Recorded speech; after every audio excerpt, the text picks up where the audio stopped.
അത് വളരെ രസകരമായിട്ട് അവതരിപ്പിക്കാൻ നിങ്ങൾക്ക് ബോറടിക്കാത്ത രീതിയിൽ ഈ ക്ലാസ്സിനെ കൊണ്ടുപോകാൻ എന്നുള്ളതാണ് ലക്ഷ്യം. അടിപൊളിയായിട്ട് പോകണം കാര്യങ്ങൾ അല്ലേ? ശരിയല്ലേ സാർ? ആകണ്ടേ? ഇംഗ്ലീഷും മലയാളവും ഹിന്ദി ഒക്കെ അവിടെ ഷൂട്ട് ചെയ്യാറുണ്ട്. ഈ അടുത്ത ഇടയ്ക്ക് ഏതോ സിനിമയുടെ ഒക്കെ ഷൂട്ടിങ് നടക്കാറുണ്ട്. അപ്പൊ ഹൗസ് ബോട്ടിലൊക്കെ കയറി അതിലേക്ക് നിങ്ങൾ ഇനി എക്സാം കഴിഞ്ഞിട്ടുള്ള അവധി കിട്ടുമ്പോൾ വന്നാൽ മതി. ഓക്കെ? അപ്പൊ എല്ലാവരും കൂടി ടൂറൊക്കെ പോയ സ്കൂളിൽ നിന്ന് പോകുന്നുണ്ടോ?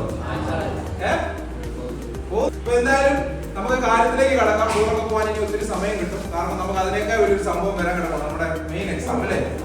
ഈ +2 എന്ന് പറയുന്ന ജീവിതത്തിലെ പ്രധാനപ്പെട്ട ഒരു ടേണിംഗ് പോയിന്റ് ആണ്. അതുപോലെ സ്വപ്നങ്ങളും ഒക്കെ ഉണ്ടാവും. അപ്പോൾ നമ്മൾ ചിന്തിക്കേണ്ട കാര്യം, ഇനി വരാൻ പോകുന്ന കാലഘട്ടത്തിൽ ലോകത്തെ മുന്നോട്ട് നയിക്കാൻ പോകുന്ന മേഖലകൾ ഏതൊക്കെയാണ്, ഏതെല്ലാം ടെക്നോളജികളാണ്, അതുമായിട്ട് ബന്ധപ്പെട്ട എന്തെല്ലാം അവസരങ്ങൾ നമുക്ക് ഇൻവോൾവ് ചെയ്യാൻ പറ്റും, അതിലൂടെ എങ്ങനെ നമുക്ക് വലിയ വലിയ നേട്ടങ്ങൾ.